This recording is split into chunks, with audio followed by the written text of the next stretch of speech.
You have to go back after spending...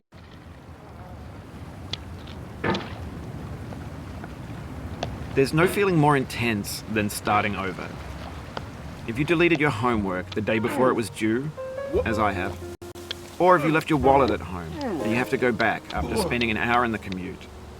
If you won some money at the casino and then put all your winnings on red but it came up black. If you got your best shirt dry cleaned before a wedding and then immediately dropped food on it. If you won an argument with a friend and then later discovered that they just returned to their original view. Starting over is harder than starting up. If you're not ready for that, like if you've already had a bad day, then what you're about to go through might be too much. Feel free to go away and come back. I'll be here.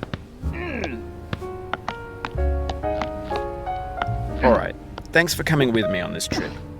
I'll understand if you have to take a break at any point. Just find a safe place to stop and quit the game. And don't worry, I'll save your progress, always, even your mistakes. This game is a homage to a free game that came out in 2002, titled Sexy Hiking. The author of that game was Jazuo, a mysterious Czech designer who was known at the time as the father of B games. And B games are rough assemblages of found objects.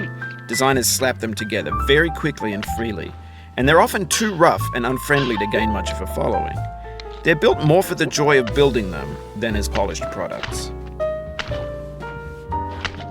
In a certain way, Sexy Hiking is the perfect embodiment of a B game. It's built almost entirely out of found and recycled parts, and it's one of the most unusual and unfriendly games of its time. In it, your task is simply to drag yourself up a mountain with a hammer. And that act of climbing, in the digital world or in real life, has certain essential properties that give the game its flavor. No amount of forward progress is guaranteed. Some cliffs are too sheer or too slippery.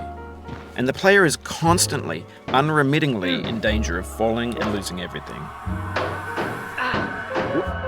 Anyway, when you start Sexy Hiking, you're standing next to this dead tree that blocks the way to the entire rest of the game. It might take you an hour to get over that tree, and a lot of people never got past it. You prod and you poke at it, exploring the limits of your reach and your strength, trying to find a way up and over. And there's a sense of truth in that lack of compromise. Most obstacles in video game worlds are fake. You can be completely confident in your ability to get through them once you have the correct method